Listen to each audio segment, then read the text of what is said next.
병실 복도 불이 깜빡입니다. 저는 숨을 죽이고 서 있습니다. 열린 문틈으로 속삭임이 새어나옵니다. 3일 안에 끝내요. 5천만 원 드릴 테니 토장만 받으세요. 제 심장이 멎습니다. 제자였던 간병인이 고개를 숙입니다. 저는 문고리를 꽉 쥡니다. 지금 누구를 믿어야 할까요? 오늘 이야기 바로 시작하겠습니다. 구독, 좋아요 꾹 눌러주세요. 깊은 밤 한옥의 대청마루에서 저는 가야금을 켜고 있었습니다. 75년을 살아온 이 손가락이 줄을 뜯을 때마다 50년 국악 인생의 무게가 음표 하나하나에 스며들었습니다. 촛불이 흔들리며 제 주름진 얼굴에 그림자를 드리웠습니다. 아리랑 아리랑 아라리요. 목소리가 떨렸습니다. 어제 병원에서 받은 진단서가 악보 위에 놓여 있었습니다. 치매 초기. 그 차가운 글자들이 제 평생을 무너뜨리려 하고 있었습니다. 이제 정말 끝인가? 어느 날 오전 제 집에 세 남매가 모였습니다.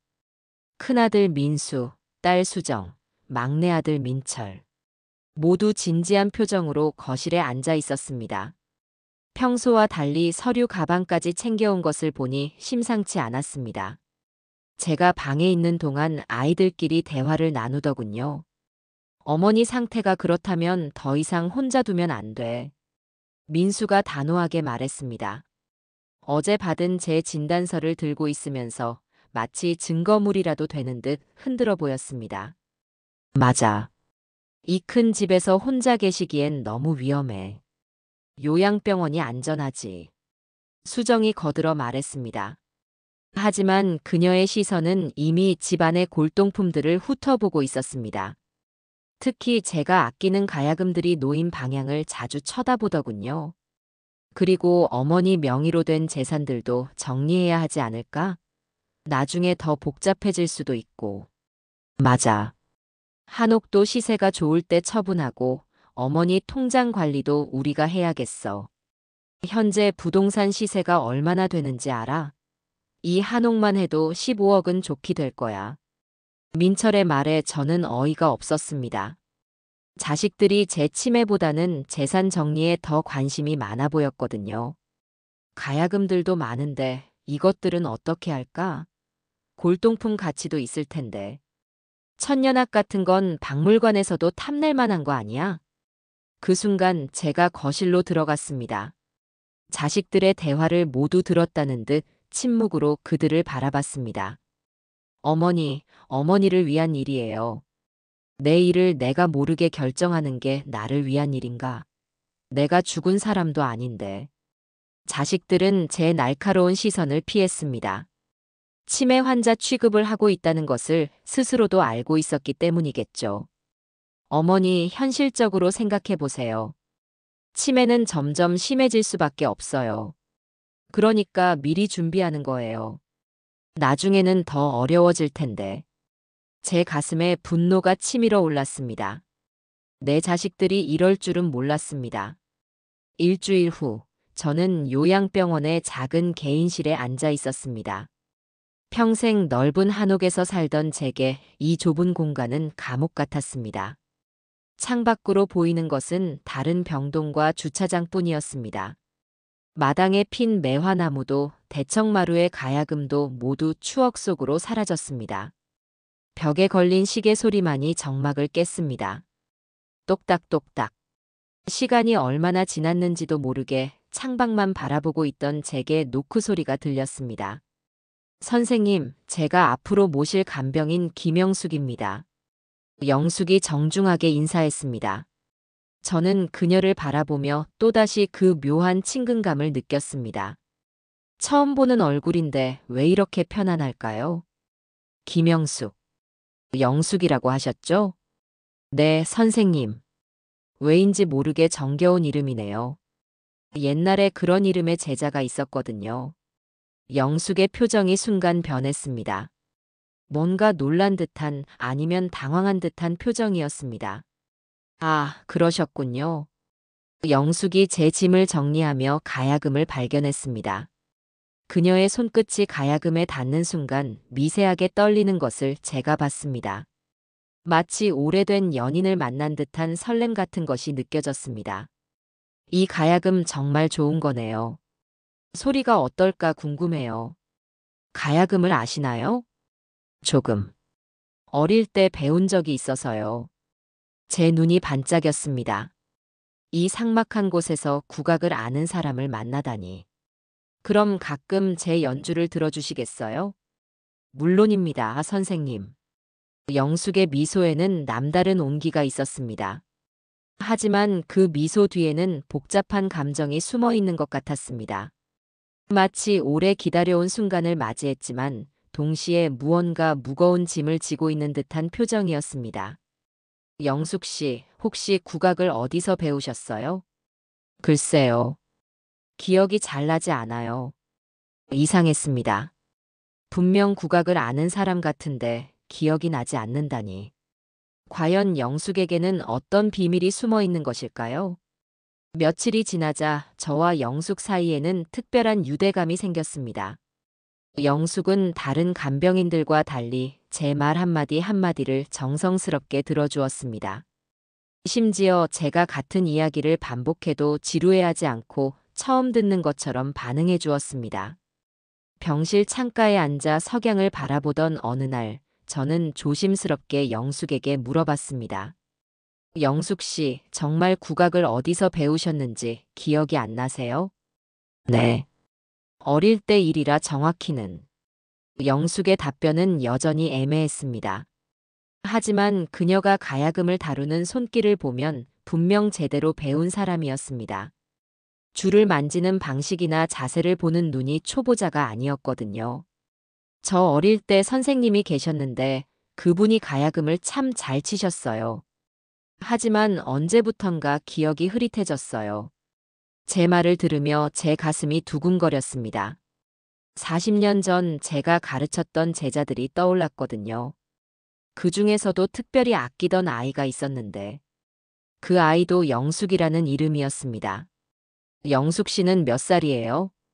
45이에요, 선생님. 나이가 딱 맞았습니다. 40년 전이면 그 아이가 5살이었는데 지금 45이면. 혹시 고향이 어디세요? 서울이에요. 태어날 때부터 계속. 그럼 어릴 때 국악 학원 같은 데 다닌 적은 없으세요? 글쎄요. 정말 기억이 안 나요. 하지만 설마 그럴 리는 없겠죠. 너무 간절한 바람이 헛된 희망을 만들어내는 것일 테니까요. 선생님, 혹시 옛날에 제자들을 많이 가르치셨나요? 그럼요. 수십 명은 될 거예요. 다들 어디서 뭘 하고 사는지. 가끔 궁금해요. 제 목소리가 쓸쓸해졌습니다. 한때는 국악계의 명성 높은 스승이었지만 이제는 모든 것이 아득한 과거가 되었습니다. 혹시 그 중에서 영숙이라는 이름의 제자도 있었나요? 영숙의 조심스러운 질문에 제 눈이 커졌습니다. 영숙이 있었죠. 참 똑똑하고 재능 있던 아이였는데 아직도 기억나요. 제 목소리에 그리움이 묻어났습니다. 영숙은 제 표정을 자세히 관찰하며 무언가를 확인하려는 듯 했습니다. 그런데 왜 영숙은 제가 가르쳤던 제자에 대해 물어보는 걸까요? 가족들의 방문은 점점 뜸해졌습니다. 처음에는 일주일에 한 번씩 오던 것이 이제는 한 달에 한 번도 힘들어 보였습니다. 저는 달력을 보며 마지막 방문일을 계산해 봤습니다. 벌써 3주가 지났더군요. 드디어 민수가 나타났을 때 그의 손에는 또 다른 서류들이 들려 있었습니다. 어머니, 요즘 어떠세요? 많이 좋아지신 것 같은데. 그냥 그래. 너는 어떻게 지내니? 바빠 죽겠어요. 회사 일이 너무 많아서. 그래서 오늘은 좀 중요한 서류를 가져왔어요. 무슨 서류? 한옥 매매 계약서에 도장 좀 찍어주세요. 시세가 좋을 때 처리하는 게 좋을 것 같아서요. 제 머리에 피가 거꾸로 솟았습니다. 내 집을 파는데 나에게 상의도 없이 너희들끼리 다 정해놓고 도장만 찍으라는 거야? 어머니 상태로는 집 관리가 힘드시잖아요. 우리가 알아서 처리할게요. 내가 언제 힘들다고 했어? 아직 정신 멀쩡해. 수정도 남편과 함께 와서 거들었습니다. 통장 관리도 저희가 해야겠어요. 어머니 혼자서는 실수할 수도 있고. 요즘 사기도 많잖아요. 게다가 어머니 나이가 75세인데 은행에서도 고령자 금융거래에 대해서는 가족 동의를 요구하는 경우가 많아요. 저는 자식들이 저를 마치 판단 능력이 없는 사람 취급하는 것이 서글펐습니다. 치매 진단을 받았어도 아직 의식은 온전한데 벌써 자신을 포기한 듯한 태도였습니다. 난 아직 정신이 온전해. 어머니, 그게 아니라 미리 준비하는 거예요.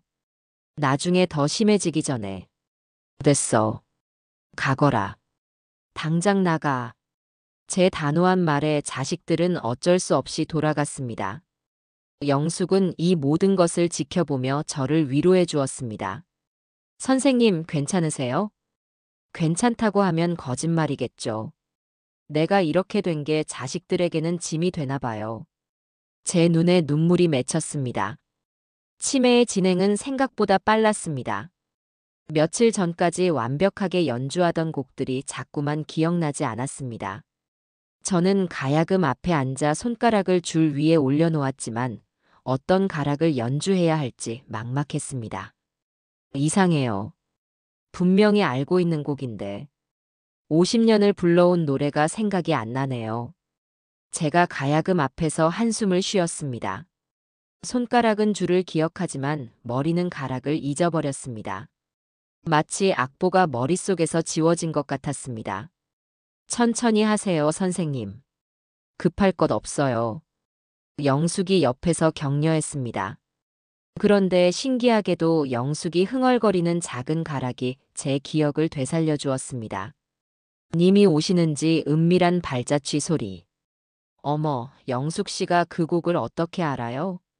그건 제가 즐겨 부르던 곡인데. 저도 모르게 나온 것 같아요. 어릴 때부터 머릿속에 있던 가락인 것 같은데. 왜 알고 있는지는 저도 잘. 저희는 서로를 바라봤습니다. 묘한 공명이 있었습니다. 마치 오래전부터 함께 음악을 해온 사이 같았습니다. 영숙 씨, 혹시 같이 연주해 볼까요? 저는 잘 못해요. 괜찮아요. 마음으로 하는 거니까. 기술보다는 정성이 중요해요. 영숙이 조심스럽게 가야금을 만졌습니다. 서툴지만 그녀의 손길에서는 깊은 애정이 느껴졌습니다. 마치 오래된 친구를 다시 만난 듯한 친근함이었습니다. 저희의 연주가 어우러지자 병실에는 따뜻한 온기가 감돌았습니다. 제 기억도 조금씩 되살아나는 것 같았습니다. 정말 신기해요. 영숙 씨와 함께 하니까 기억이 더 선명해져요. 저도 그래요, 선생님. 마치 옛날로 돌아간 것 같아요. 영숙의 말에는 이중적인 의미가 담겨 있는 것 같았습니다. 하지만 저는 그 깊은 뜻을 알아차리지 못했습니다. 그런데 영숙은 정말 우연히 그 가락을 알고 있었던 걸까요? 어머니, 많이 좋아지셨네요. 민수가 한 달 만에 찾아와서 건성으로 말했습니다. 하지만 그의 진짜 목적은 다른 곳에 있었습니다. 손에 든 서류 봉투가 그것을 말해주고 있었습니다. 한옥은 벌써 계약 진행 중이고요. 이제 어머니 명의 적금들도 정리해야겠어요. 내 돈을 왜 마음대로. 내가 허락했나? 어머니, 우리가 관리해드리는 거예요. 나중에 병원비도 많이 나올 텐데. 미리 준비하는 게 좋잖아요. 수정도 거들어 말했습니다. 지금 적금 금리가 3.5% 정도인데 어머니가 직접 관리하시기엔 복잡하잖아요. 하지만 저는 자식들의 진심이 의심되었습니다. 정말 저를 위한 일일까요? 아니면 자신들의 이익을 위한 일일까요? 전에 어머니가 아끼시던 가야금들도 정리해야 할 것 같은데요. 보관하기도 힘들고 골동품으로도 값어치가 있을 텐데. 특히 몇몇 가야금은 국립국악원에서도 관심 있어 할 거예요. 그건 안 돼. 제가 처음으로 강하게 반대했습니다. 가야금만은 절대 안 돼. 그건 내 생명 같은 거야. 내가 죽으면 그때 가져가. 어머니, 지금 상황에서 가야금이 무슨 소용이에요? 팔면 꽤 돈이 될 텐데.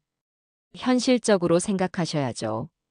자식들의 차가운 말에 제 마음은 더욱 메말라갔습니다. 영숙은 이 모든 상황을 지켜보며 주먹을 꽉 쥐고 있었습니다. 왜 이렇게 가슴이 아플까요? 왜 이렇게 분노가 치밀어 오를까요? 선생님의 가야금은 제가 지켜드릴게요.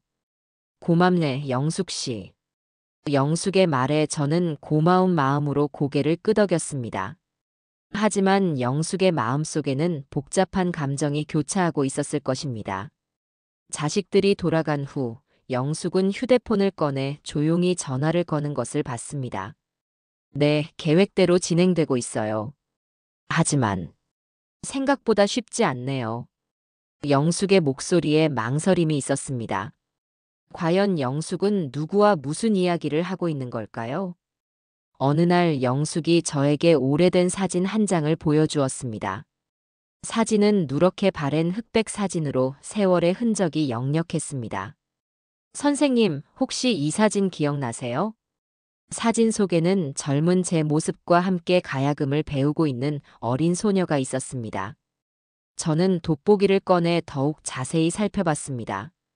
이건 1982년도에 찍은 사진이네요. 이 아이는 제 제자 중 한 명이었어요. 어떤 아이였나요? 영숙이라고 했어요. 5살 때부터 가르쳤는데 정말 똑똑하고 예뻤죠. 그런데 어느 날 갑자기 안 나오게 되었어요. 제 목소리가 그리움으로 떨렸습니다. 마치 어제 일처럼 생생하게 기억났습니다. 집안 사정이 어려워져서 그만두게 됐다고 들었어요. 그 후로는 소식을 들을 수 없었죠. 가끔 그 아이가 어떻게 자랐을까 궁금했어요. 영숙의 손이 떨리고 있었습니다. 사진 속의 그 아이가 바로 자신이었을까요? 하지만 지금 자신이 여기 있는 이유를 생각하면 가슴이 아파왔습니다. 선생님, 혹시 그 아이에게 특별한 가야금을 물려주셨나요? 어떻게 알았어요? 천년악이라고 하는 보물 같은 가야금이 있었는데 그 아이에게 주었어요. 그 아이라면 후에 그 가야금 더욱 빛나게 해줄 것이라는 믿음이 있었거든요. 지금은 어디에 있는지. 선생님 맞았네요, 제 생각이. 왜 그래, 영숙 씨? 제가 그 영숙이에요. 뭐라고요? 제 눈이 휘둥그레졌습니다. 40년 전 선생님의 제자였던 그 영숙이 바로 저예요. 저는 믿을 수 없다는 표정으로 영숙을 바라봤습니다. 하지만 자세히 보니 어린 시절의 모습이 어렴풋이 남아 있었습니다. 정말 우리 영숙이구나. 왜 이제야 얘기하는 거야? 선생님 처음 뵀을 때 가야금을 연주하시는 걸 보고 설마 했는데 볼수록 알수록 선생님이시라는 확신이 들었어요. 제가 영숙의 손을 꼭 잡았습니다. 40년 만의 재회에 저희 모두 눈물을 흘렸습니다. 그런데 과연 이것이 우연의 일치일까요? 40년 동안 선생님을 잊은 적이 없어요. 영숙이 진심으로 말했습니다. 하지만 그 진심 속에는 말할 수 없는 비밀이 숨어 있었을 것입니다. 나도 그랬어. 너를 얼마나 그리워했는지 몰라. 그때 왜 갑자기 안 왔는지. 집안 사정이 너무 어려워져서. 어머니가 하루 종일 일을 나가셔야 했고, 저도 동생들을 돌봐야 했거든요. 제 치매 증상이 심해지면서 가장 아끼던 곡조차 기억하지 못하게 되었습니다. 춘향가를 어떻게 잊을 수가 있지요. 내가 가장 자신 있던 곡인데. 1973년 국악대상 수상작이었거든요. 제가 절망했습니다. 평생 수없이 불렀던 노래가 머릿속에서 사라져버렸습니다. 선생님, 제가 불러드릴까요? 네, 40년 전에 배운 기억이 나요. 영숙이 부르기 시작했습니다. 놀랍게도 그녀의 목소리에서는 정통 국악의 정서가 묻어났습니다. 단순히 어릴 때 조금 배운 수준이 아니었습니다. 목구멍에서 나오는 떨림, 가락의 처리 방식 모든 것이 제가 가르쳤던 그대로였습니다. 10년을 경영하여 왔건만은. 어머나, 당신이 어떻게 이렇게. 제가 깜짝 놀랐습니다. 영숙의 가락에서는 제가 가르쳤던 방식의 흔적이 역력했습니다. 심지어 제만의 독특한 식임새까지 그대로 남아 있었습니다. 저도 신기해요. 어떻게 기억하고 있는지. 몸이 기억하고 있나 봐요. 영숙 자신도 놀란 것 같았습니다. 분명히 40년이나 지났는데 막상 불러보니 모든 가락이 몸에 배어 있었습니다. 영숙아, 정말 내 제자가 맞구나. 이 목소리, 이 가락. 틀림없어. 선생님, 사실은. 영숙이 무언가 말하려다 멈췄습니다. 제 환한 미소를 보니 차마 진실을 말할 수 없었던 것 같습니다. 왜 그래, 영숙아? 아니에요. 그냥. 선생님을 다시 만날 수 있어서 너무 기뻐서요. 그날 밤 영숙이 병원 복도에서 조용히 전화를 거는 것을 들었습니다. 저는 방에서 잠든 척하며 그녀의 대화를 엿들었습니다. 네, 아직 시간이 더 필요해요. 영숙의 목소리가 떨리고 있었습니다. 복도 끝 창가에 서서 밤하늘을 바라보며 통화하고 있었습니다. 제 심장이 빨리 뛰기 시작했습니다. 영숙이 누군가와 저에 대한 계획을 세우고 있다는 것일까요? 돈은 걱정하지 마세요. 약속대로 5천만 원 드릴게요. 하지만 조금만 더 기다려주세요. 5천만 원? 무슨 돈 이야기일까요? 네, 알겠어요. 최대한 빨리 처리할게요.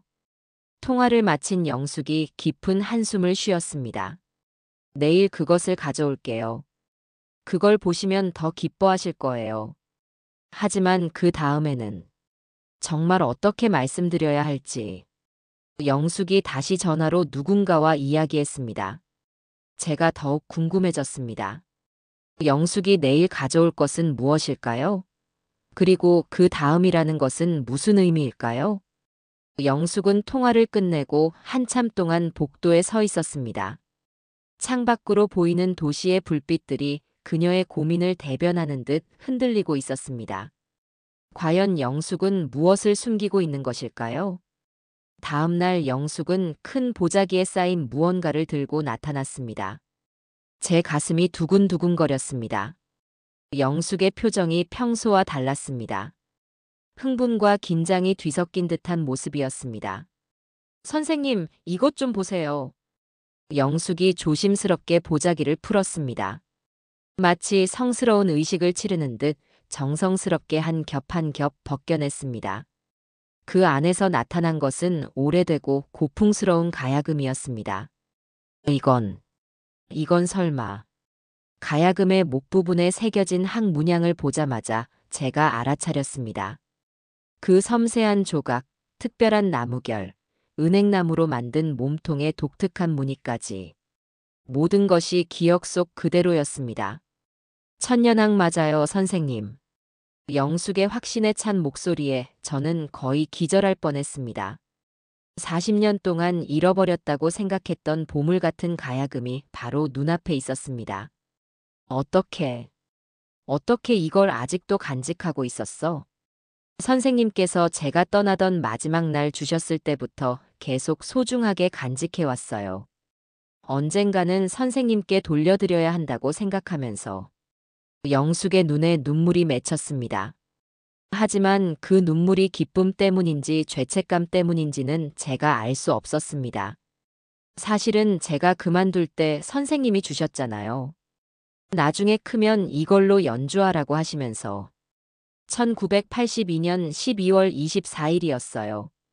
제가 떨리는 손으로 천년악을 만졌습니다. 40년 전과 똑같은 감촉이었습니다. 줄 하나하나가 그대로 보존되어 있고 심지어 제가 조율했던 그 미묘한 음정까지 남아 있었습니다. 영숙아, 정말 고마워. 이걸 40년 동안 잘 간직해 준 거구나. 선생님이 저에게 주신 가장 소중한 선물이었어요. 아무리 어려워도 팔 생각은 한 번도 안 했어요. 영숙은 40년 전 제 제자였고 천년학을 평생 지켜온 것이었습니다.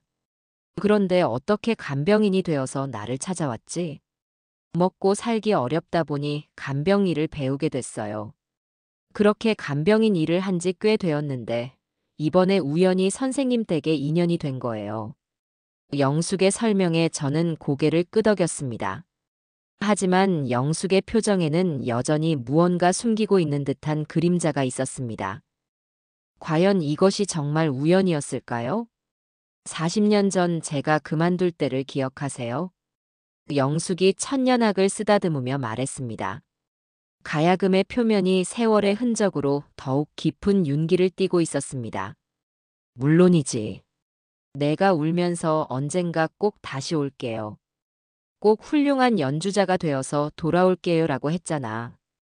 그때 내 눈물을 아직도 기억해. 제 기억이 되살아났습니다.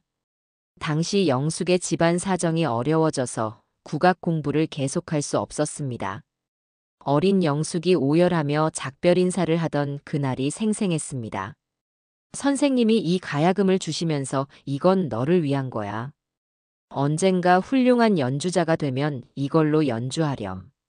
이 천년악은 조선시대부터 내려온 명품이란다라고 하셨죠. 그랬지. 너에게는 특별한 재능이 있었으니까. 다른 아이들과는 확실히 달랐어. 영숙은 40년 동안의 세월을 회상했습니다. 국악을 포기해야 했던 아픔, 그럼에도 천년악을 지켜온 의지, 그리고 다시 스승을 찾기까지의 긴 여정을. 선생님의 기대만큼 이름을 빛내는 국악가가 되지 못해 죄송해요. 하지만 저는 국악을 완전히 포기하지 못했어요. 틈틈이 혼자 연습했고 이 가야금만은 절대 놓지 않았죠. 월세가 밀려도 전기세가 끊어져도. 고생 많았구나. 혼자서 어떻게. 부모님은 뭐 하셨어? 제가 영숙의 손을 꼭 잡았습니다. 거칠어진 손을 보니 그동안의 고생이 짐작되었습니다. 아버지는 일찍 돌아가시고 어머니 혼자 저희 삼남매를 키우셨어요. 그래서 제가 가장 언니로서. 그래서 간병인 일을 하게 된 거구나. 네. 어머니 간병하면서 자연스럽게 이 일을 배우게 됐어요. 선생님을 이렇게 만나게 될 줄은 정말 생각하지 못했었어요. 이제 함께 연주해요. 40년 만에 다시. 저희는 천년악을 사이에 두고 마주 앉았습니다. 영숙이 먼저 가락을 시작하자 저도 자연스럽게 따라 했습니다. 40년의 공백이 무색할 만큼 완벽한 하모니가 이루어졌습니다. 마치 어제까지 함께 연주해온 것처럼 자연스러웠습니다. 정말 신기해. 내 실력이 이렇게 늘었다니. 혼자 공부했는데도 이 정도라니. 선생님께 배운 기초가 워낙 탄탄했거든요. 하지만 영숙의 미소 뒤에는 여전히 감추고 있는 무언가가 있었습니다. 진실의 일부만이 밝혀졌을 뿐이었습니다. 그날 밤 영숙이 병원 옥상에서 전화를 받는 것을 들었습니다. 차가운 11월 바람이 불어와 그녀의 머리카락을 흩날렸습니다. 제 큰아들 민수의 목소리가 들려왔습니다. 일이 너무 늦어지고 있어요. 언제까지 기다려야 하는 거죠? 벌써 3주가 지났는데. 조금만 더 시간을 주세요. 선생님이 생각보다 예리하셔서. 우리가 약속한 돈이 얼마인지 아시죠? 5천만 원이에요. 적은 돈이 아니잖아요. 제가 대출까지 받아서 준비한 거예요. 영숙의 얼굴이 일그러졌습니다. 며칠 전까지만 해도 단순한 일이라고 생각했는데 이제는 모든 것이 복잡해졌습니다. 어머니를 설득해서 재산 관리 권한 좀 우리에게 넘기게 하는 게 그렇게 어려운 일인가요? 간단한 거잖아요. 그게 선생님이 제 옛 스승이시라서 마음이 편하지 않아요. 그런 감정적인 얘기 말고요. 우리가 처음에 약속한 대로 하세요. 계약이잖아요. 계약서도 썼고. 민수의 목소리가 차갑게 들렸습니다. 마치 영숙을 하나의 도구로 취급하는 듯 했습니다.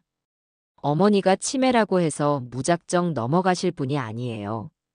신뢰할 만한 사람이 옆에서 설득해야 한다고 했잖아요. 그래서 당신을 고용한 거고요. 제 가슴이 철렁 내려앉았습니다. 어머니 재산이 총 얼마나 되는지 아세요? 한옥 15억, 적금 3억, 가야금들까지 합치면 20억은 좋게 될 거예요. 간병인으로 들어가서 어머니와 친해진 다음 재산 관리를 자식들에게 맡기라고 설득하는 것. 그 대가로 5천만 원. 당시에는 단순한 일이라고 생각했을 것입니다. 어차피 자식들이 관리하는 게 맞는 일이고 영숙은 그저 중간에서 도움을 주는 역할이라고. 하지만 이제는 영숙이 제 얼굴을 떠올렸을 것입니다. 진심으로 자신을 반겨주고 40년 만에 재회를 기뻐하는 스승의 모습을. 일주일만 더 주세요. 그때까지 결과를 내겠어요. 일주일요? 너무 길어요. 3일. 3일 안에 끝내세요. 안 그러면 계약 위반으로 간주하겠어요. 통화를 끄는 영숙이 한참 동안 하늘을 바라봤습니다. 돈이 절실했던 것은 사실이었을 것입니다. 혼자 사는 어머니의 병원비, 쌓인 빚, 생활고. 제 마음이 무너져 내렸습니다. 40년 만에 만난 소중한 제자가 저를 속이려 했다니. 다음 날부터 영숙의 행동이 달라졌습니다. 영숙아, 무슨 일 있니?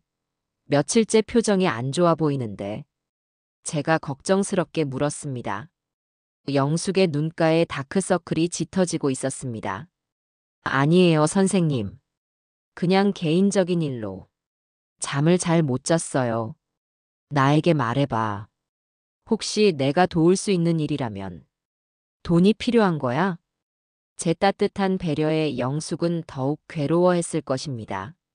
선생님, 만약에 말이에요. 만약에 제가 선생님께 나쁜 일을 했다면 용서해 주실 수 있나요? 무슨 소리야? 내가 나에게 무슨 나쁜 일을 하겠어. 너는 내 생명의 은인인데. 정말 정말 나쁜 일이라도요? 용서받을 수 없을 만큼. 저는 영숙의 심각한 표정을 보며 뭔가 느꼈습니다. 영숙아, 혹시 무슨 일에 휘말린 거야? 누가 너를 괴롭히는 거야? 그때 민수가 병실에 들어왔습니다. 영숙과 눈이 마주치자 의미심장한 표정을 지었습니다. 어머니, 오늘은 정말 중요한 서류를 가져왔어요. 또 무슨 서류? 재산관리 위임장이에요. 어머니 상태를 생각해서 이제는 정말 필요해요. 아직 그럴 필요 없다고 몇 번을 말해야 해. 어머니, 영숙 씨도 그게 좋다고 하시던데요. 그렇죠, 영숙 씨? 민수가 영숙을 바라봤습니다. 영숙은 갈등했습니다. 지금이 약속을 이행할 순간이었습니다. 하지만 영숙 씨, 어머니께 설명해 주세요. 왜 재산 관리를 맡기는 게 좋은지. 전문가 입장에서 말이에요. 영숙의 입술이 떨렸습니다. 저는 영숙을 바라보며 기다렸습니다. 믿고 있는 제자가 무엇을 말할지. 저는 영숙이 입을 열려던 순간 저는 먼저 말했습니다. 민수야, 영숙이에게 그런 부담을 주지 마라. 이건 내가 결정할 일이야. 제 말에 영숙은 더욱 죄책감을 느꼈을 것입니다. 스승이 자신을 보호해주고 있는데 어머니는 정말 모르시는군요. 민수가 비웃듯 말했습니다. 민수가 화를 내며 돌아간 후 영숙은 더 이상 견딜 수 없다는 듯 제 앞에 무릎을 꿇었습니다. 선생님, 정말 죄송해요. 왜 갑자기 그래? 무릎 꿇을 일이 뭐 있어? 저는 정말 나쁜 사람이에요. 영숙이 눈물을 흘리며 모든 것을 고백하기 시작했습니다. 제 자녀들에게 돈을 받고 매수당한 것, 재산 관리 권한을 넘기도록 설득하라는 지시를 받은 것, 처음에는 단순한 일이라고 생각했던 것 하지만 그 상대가 자신의 스승이었음을 알고 뉘우치게 된 것, 선생님을 이용하려고 했어요. 돈 때문에. 제가 너무 힘들어서. 어머니 병원비도 밀렸고 빚도 월 200만 원씩 갚아야 하고. 저는 다시 충격에 빠졌습니다. 40년 만에 만난 소중한 제자가 저를 속이려 했었다는 것을. 하지만 동시에 영숙의 처지도 이해가 되었습니다. 그런데 선생님을 다시 만나고 나서는 정말 후회했어요. 어떻게 이런 분을 배신할 수 있나 싶어서 매일 밤 잠을 못 잤어요. 영수가 천년학을 40년 동안 지켜온 것도 선생님을 뵙기를 고대해 온 것도 모두 진심이었어요. 하지만 처음에 접근한 이유는 정말 죄송해요. 영숙이 더 이상 말을 이어가지 못하고 흐느꼈습니다. 40년 동안 쌓인 그리움과 며칠 동안 쌓인 죄책감이 한꺼번에 터져 나왔습니다. 저는 한참 동안 침묵했습니다. 배신감과 실망감이 밀려왔지만 동시에 영숙의 진심도 느꼈습니다. 얼마나 힘들었으면, 선생님, 얼마나 힘들었으면 그런 제안을 받아들였겠니? 내가 원래 그런 아이가 아닌 걸 내가 모르겠니? 제 이해와 용서에 영숙은 더욱 울음을 터뜨렸습니다. 저는 선생님을 배신할 수 없어요. 그 돈도 필요 없고 이제는 정말로 선생님만 모시고 싶어요. 영수가 고맙다. 진실을 말해줘서. 그게 얼마나 용기가 필요한 일인지 알아. 제가 영숙을 일으켜 세웠습니다. 비록 처음의 의도는 불순했지만 지금의 마음은 진심이라는 것을 알 수 있었습니다. 선생님, 이제 우리 함께 맞서자. 내 자식들과. 과연 저희는 어떻게 이 상황을 헤쳐나갈 수 있을까요? 선생님, 정말 용서해 주시는 거예요? 영숙이 믿을 수 없다는 표정으로 물었습니다. 눈가에 눈물을 닦으며 저를 바라봤습니다. 사람이 살다 보면 실수할 수도 있는 거야. 중요한 건 깨달았을 때 바로잡는 거지. 너는 이미 바로잡았잖아. 제 너그러운 마음에 영숙은 감격했습니다. 세상에 이런 스승이 또 있을까요? 하지만 저는 선생님을 속이려고 돈을 받고 그건 처음 마음이었고 지금은 다르잖아. 나는 지금의 너를 보는 거야. 40년 전 내 제자 영숙이를. 저는 정말로 영숙을 용서했습니다. 아니, 용서를 넘어서 이해했습니다. 생활고에 시달리는 영숙의 처지를, 그리고 그런 상황에서도 양심의 소리를 듣고 진실을 털어놓은 용기를 말입니다. 앞으로는 내가 너를 도와줄게. 돈 걱정하지 말고 정말로 내 옆에 있어주렴. 선생님, 제가 어떻게 이런 사랑을 받을 자격이 없는 사람은 없어. 특히 내 제자는 더더욱. 그리고 내 자식들과는 상관없이 우리만의 시간을 보내자. 영숙은 진정한 스승의 사랑을 느꼈을 것입니다.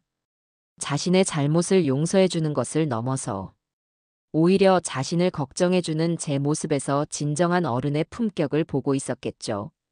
선생님, 저는 이제 정말로 선생님의 제자가 되고 싶어요. 원래부터 내 제자였잖아. 아니에요. 이제야 진짜 선생님의 제자가 되는 거예요. 마음으로.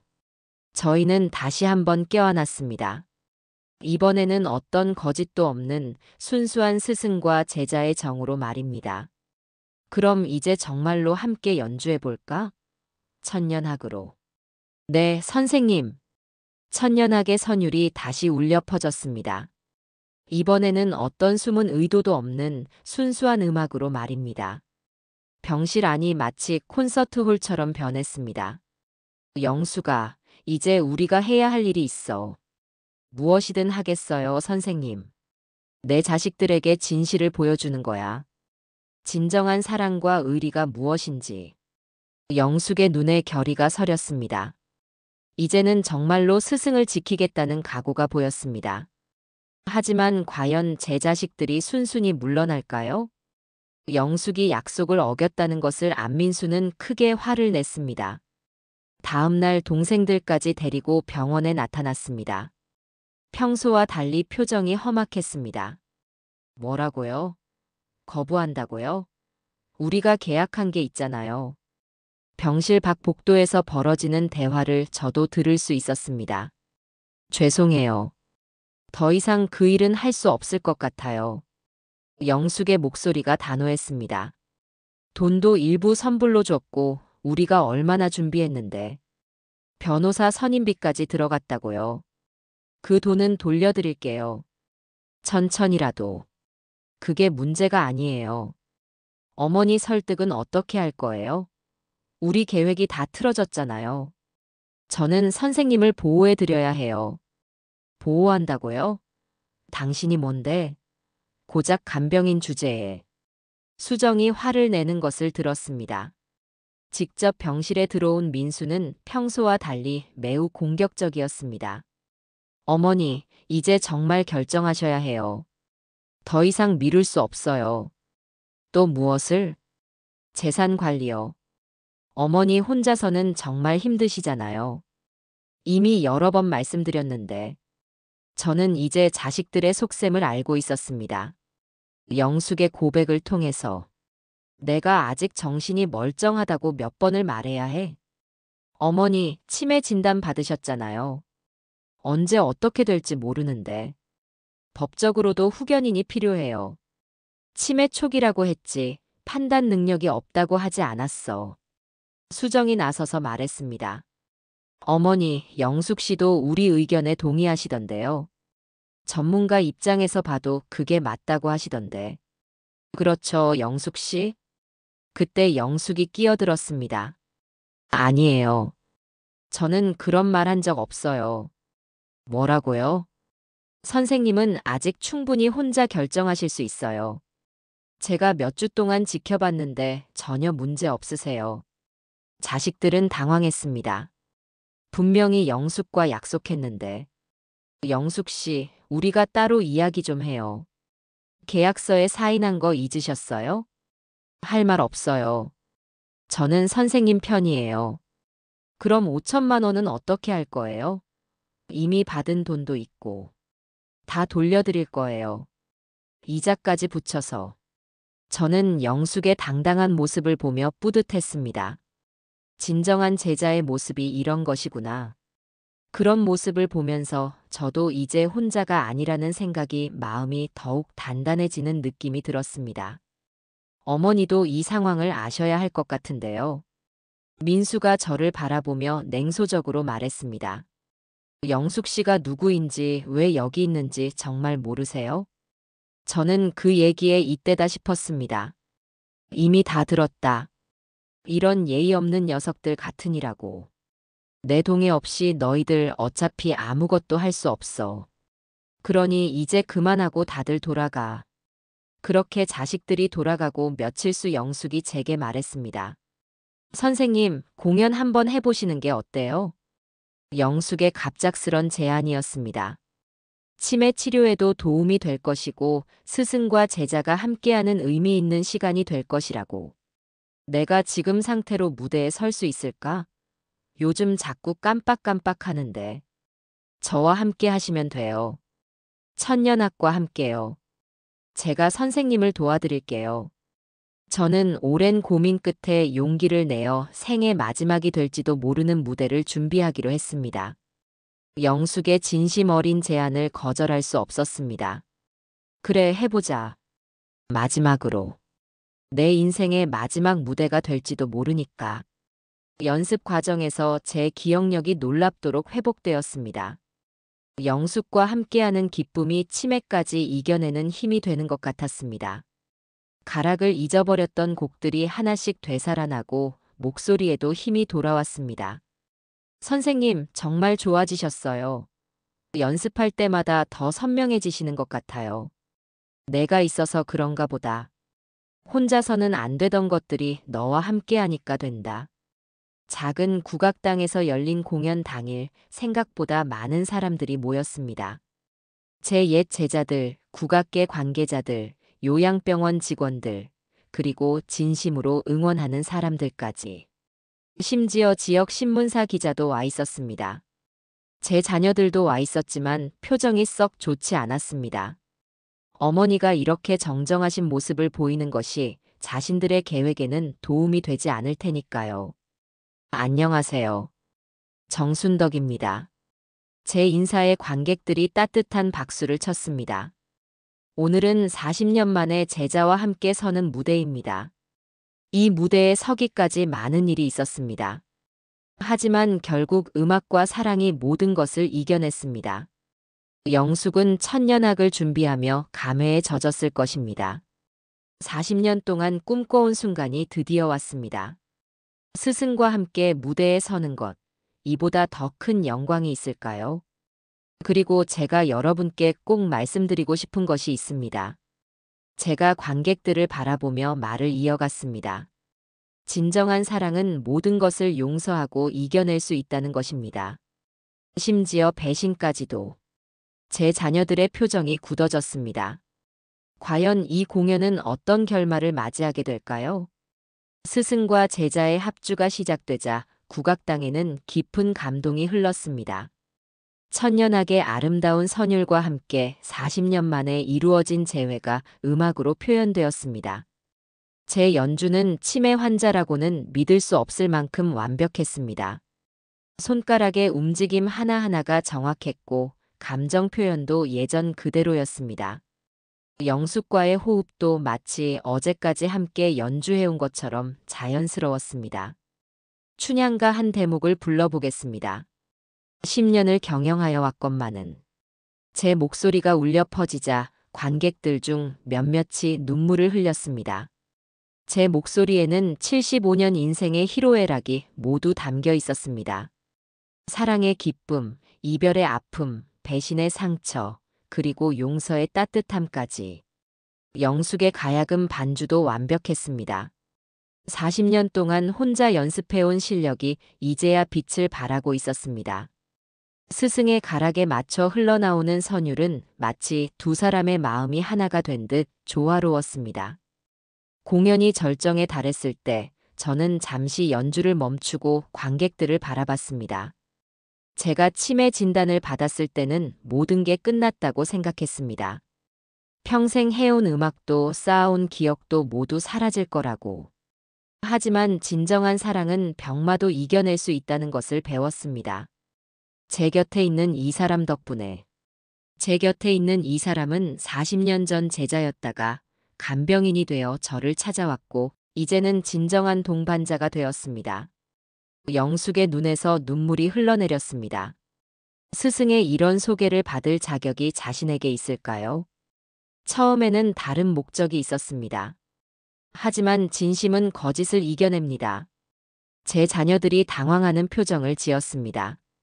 때로는 돌아가는 길이 더 가까운 길일 수도 있습니다. 40년을 돌아왔지만 이제야 진짜 시작인 것 같습니다. 마지막 곡 아리랑이 끝나자 국악당은 기립박수로 가득 찼습니다. 심지어 제 자녀들도 감동받은 표정으로 박수를 치고 있었습니다. 어머니의 당당한 모습에 자신들이 얼마나 잘못 생각하고 있었는지 깨닫는 듯 했습니다. 선생님, 정말 멋있으셨어요. 우리 영숙이 덕분이야. 너 없었으면 이런 무대 꿈도 못 꿨을 거야. 저희는 무대에서 깊이 인사했습니다. 40년의 세월을 이겨낸 스승과 제자의 승리였습니다. 관객들이 박수를 치며 일어서는 모습을 보니 가슴이 벅찼습니다.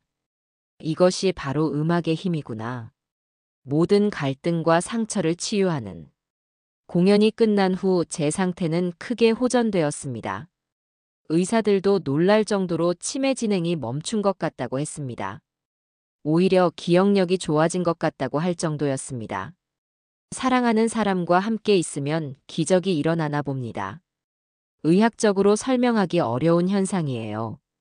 담당 의사의 말에 영숙은 미소를 지었을 것입니다.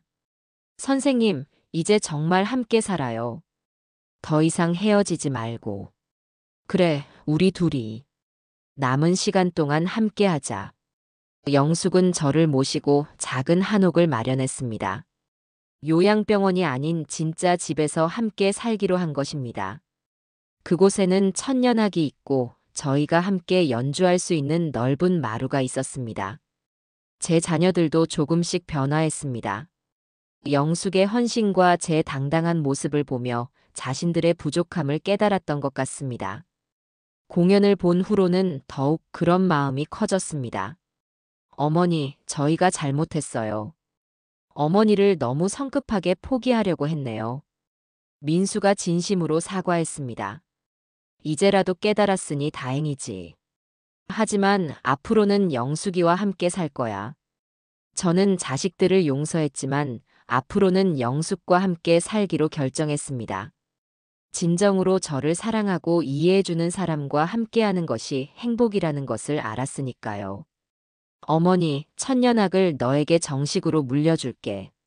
선생님과 함께 평생 연주할 거예요. 이 가야금처럼 우리의 정도 천년을 갈 거예요. 저녁 노을이 한옥마루에 스며들고 저희의 가야금 소리가 평화롭게 울려 퍼졌습니다. 40년의 이별과 배신을 이겨낸 사랑이 아름다운 선율로 이어졌습니다. 영수가 너를 다시 만날 수 있어서 정말 행복해. 내 인생에서 가장 큰 선물이야. 저도요, 선생님. 이제 진짜 시작이에요. 남은 시간 동안 선생님께 진짜 효도할 거예요. 천년학의 가락처럼 저희의 사랑도 영원히 계속될 것입니다. 돈과 욕심으로 얼룩진 세상에서도 진정한 사랑은 모든 것을 이겨낼 수 있다는 것을 보여주며 저희의 연주가 깊어지는 밤속으로 스며들어갔습니다. 40년을 기다린 만큼 앞으로의 시간은 더욱 소중할 것입니다. 치매라는 시련도, 자식들의 배신도, 심지어 영숙의 과거 실수도 모든 것을 이겨낸 진정한 사랑의 승리였습니다. 한옥 마루에 앉아 연주하는 저희의 모습은 마치 한 폭의 그림 같았을 것입니다. 스승과 제자, 그리고 진정한 가족이 된 두 사람의 아름다운 모습을. 가끔 제가 가락을 잊어버리면 영숙이 조용히 도와주었고, 영숙이 실수하면 제가 따뜻하게 이끌어 주었습니다. 저희의 호흡은 마치 한 사람이 연주하는 것처럼 완벽했습니다. 영숙아, 내 인생에서 가장 큰 깨달음은 진정한 가족은 피가 아니라 마음으로 맺어진다는 거야. 선생님, 저도 그래요. 선생님 덕분에 제가 진짜 사람이 된 것 같아요. 밤이 깊어가면서 저희의 연주도 점점 잔잔해졌습니다. 하지만 그 속에 담긴 사랑만큼은 더욱 깊어져 갔습니다. 천년학이 품어온 긴 세월처럼 저희의 사랑도 시간을 초월해 영원히 이어질 것입니다. 치매가 제 기억을 앗아가려 해도 영숙과 함께하는 이 순간만큼은 영원히 기억될 것입니다. 진정한 사랑 앞에서는 모든 배신도 용서받을 수 있습니다. 여러분에게도 진심으로 사과하고 싶은 사람이 있다면 오늘 용기를 내어보시는 건 어떨까요? 끝까지 들어주셔서 감사합니다.